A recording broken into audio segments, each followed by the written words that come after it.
হচ্ছে চিকেন। এর জন্য প্রথম থেকে আমি মাংসটা ধুয়ে টক দই, তেজপাতা, পেঁয়াজ আর টমেটো একসাথে মেখে ম্যারিনেট করে রাখবো। পরিমাণ মতো নুন, হলুদ আর আদা রসুন পেস্টটা দিয়ে মাংসটাকে আমি 5 মিনিটের জন্য ম্যারিনেট করে রাখবো।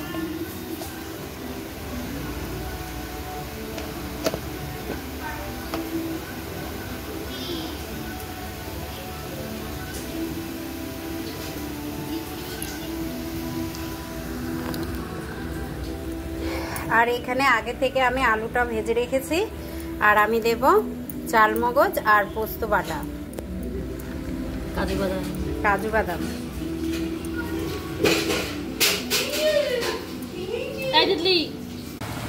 এখানে আমার কড়াইটা গরম হয়ে গেছে।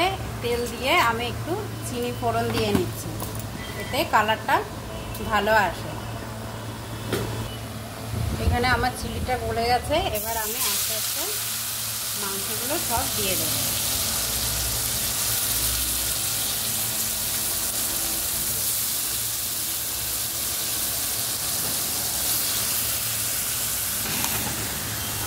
এখানে আমি মাংসটাকে ভালো মতো কষিয়ে নেব। যতক্ষণ না মশলার কাঁচা গন্ধটা চলে যাবে আমি মাংসটাকে ভালো মতো কষিয়ে নেব।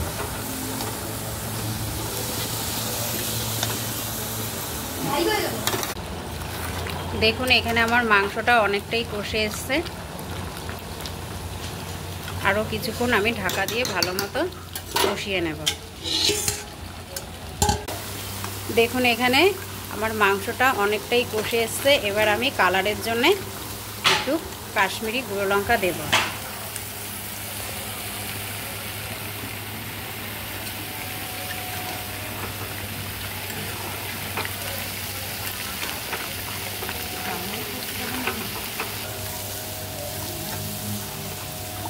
আর যে কাজু বাদাম, পোস্ত আর চালমগজটা পেস্ট করে রেখেছিলাম ওইটাও আমি দিয়ে দিলাম।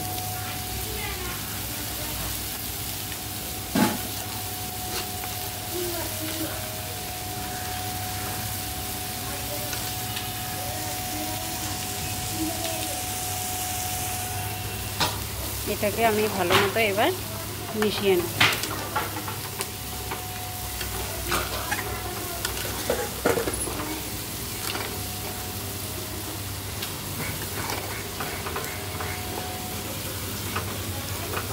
মিশিয়ে আর একটু ভালো মতো কষিয়ে নেব।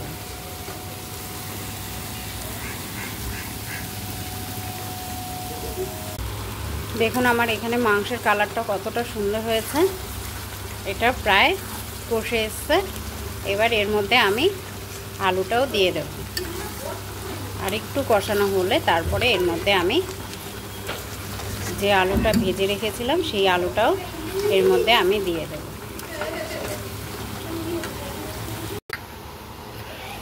দেখুন এখানে আমার মাংসটা পুরোপুরি কষানো হয়ে গেছে। এবার আমি যে আলুটা ভেজে রেখেছিলাম সেই আলুটা দিয়ে দেব। দিয়ে আর একটু নাড়াচাড়া দিয়ে 5 মিনিটের মতো যাতে আলুটা পুরোপুরি সিদ্ধ হয়ে যায় সেইভাবে কষিয়ে নেব।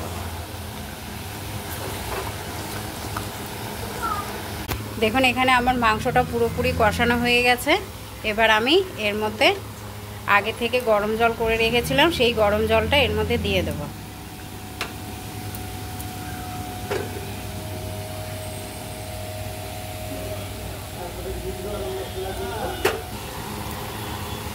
এখানে আমি পরিমাণ মতো জল দিয়ে দিয়েছি। এবার ঢাকা দিয়ে 5 মিনিট একটু ফুটিয়ে নেব। দেখুন এখানে আমার পুরোপুরি মাংসটা হয়ে গেছে। এবার আমি এর মধ্যে গরম মশলা দিয়ে দেব। সামান্য পরিমাণে গরম মশলা দিয়ে